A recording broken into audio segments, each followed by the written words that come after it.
Hello, friends. This is Dave Hurwitz, executive editor at ClassicsToday.com, here with fabulous concert programs, number 147 and number 6 in our complete coverage of all 12 George Lloyd symphonies.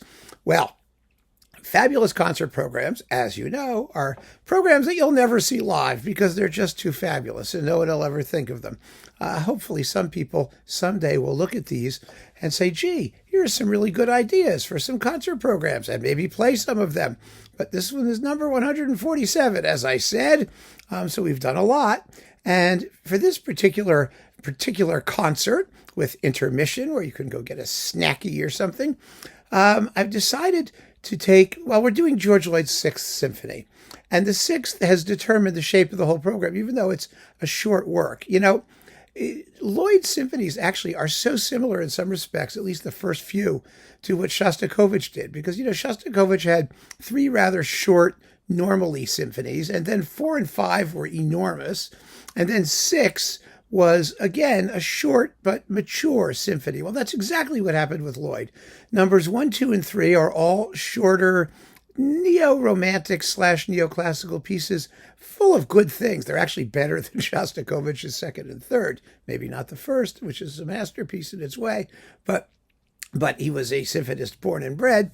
Then he did the fourth, which is a big one that he wrote while recovering from that terrible accident he suffered while on patrol in the Arctic during the Second World War. And after that, he followed it up with the glorious Fifth Symphony.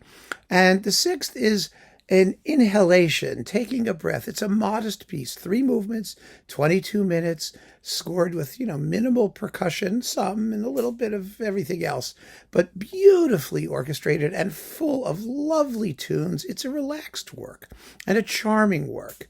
I mean, it's wonderful to know that symphonists don't always have to be, straining every sinew to do something grandiose. They can just write a good piece of music that is full of good spirits and charm and lyrical melodies and pathos in the slow movement, which is gorgeous. And so it's not a finale piece.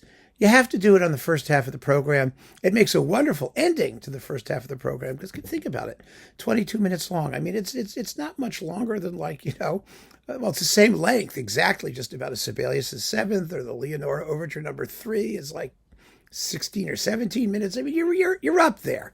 A long overture or tone poem. It's just that length.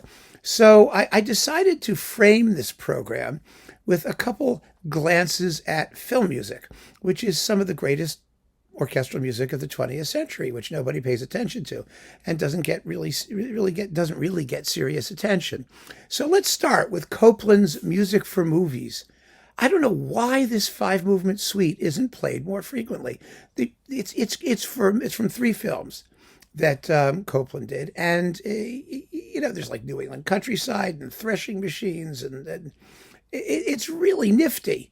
Each movement is full of colorful, delightful music, and it never gets played. So we're going to start with Copland's Music for Movies. I mean, it should attract people to a concert, you would think. I mean, my goodness. And then we'll do the George Lloyd Sixth. And I'll have a little sample of it here, because I have samples of all these things. Let's see, this performance, it's on Lyrita as part of the Complete Lloyd Symphony box thing here. And who's doing the 6th? Most of these are with George Lloyd. They're all with George Lloyd, but the question is, what orchestra? And this one is the Asterisk or the Circle? No, the BBC Philharmonic, conducted by the composer. So here you have a little bit of the George Lloyd Sixth, the slow movement. Gorgeous.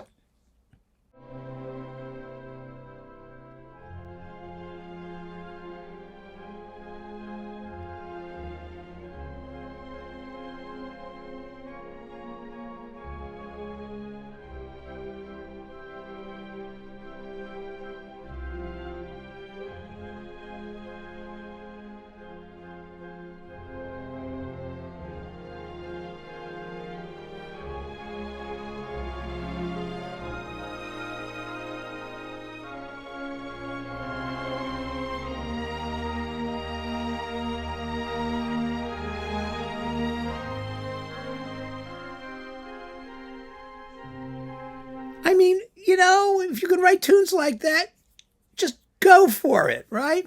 So that's the George Lloyd 6. Then we have intermission. And after intermission, everybody comes back full of anticipation. And we lead off with Bernard Herrmann's Fahrenheit 451 suite. Now, this is a wonderful score. Oh, my goodness. Well, it's a wonderful movie, too. It's Francois Truffaut.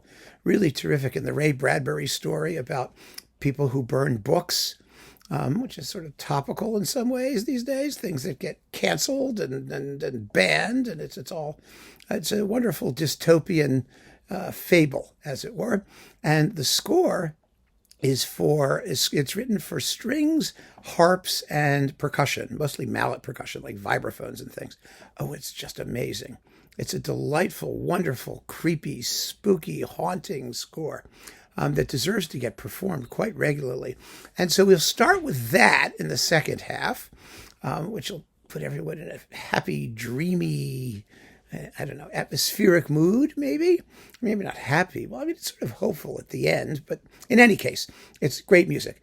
And after that, we're going to take one of the works we've been discussing very recently, the Francisco Mignone Piano Concerto, which no one ever plays, which we all just discovered a few months ago. Some of you knew it longer than I did, but I discovered it, and it seemed like it created quite a stir on this channel in the wonderful performance by Clelia Iruzun on the Somme label. So yeah, let's do it. Let's put it on a real concert program, and it's a great end of concert piece, because it's hard to put concertos in these programs when the soloist doesn't get their own ovation. They've either got to be at the end of the first half or at the end of the whole thing. So in this case, we're saving the concerto for the end of the whole thing, because it's a big-boned, romantic, virtuoso showpiece full of color and neo-Prokofievian melodies and Prokofievish. It's full of Prokofievitude in the finale. It's just a glorious work, fabulous. It'll bring down the house. No question about it. So let's give that a shot, too. And we wind up with a program that has some familiar composers, Copland, Bernard Herrmann, who's well known, but not as a concert artist, and George Lloyd and Mignone, two lesser known, but 20th century masters. They all deserve to be heard. And it's wonderful to be able to put them all on a single program. So do it yourself at home. This works really well. I mean, I try all these out. I listen to them to make sure that, there's the right balance of sonorities and tempos and contrast and atmosphere and all those things. And this program really works. So keep on listening, friends. Thanks for joining me. Take care.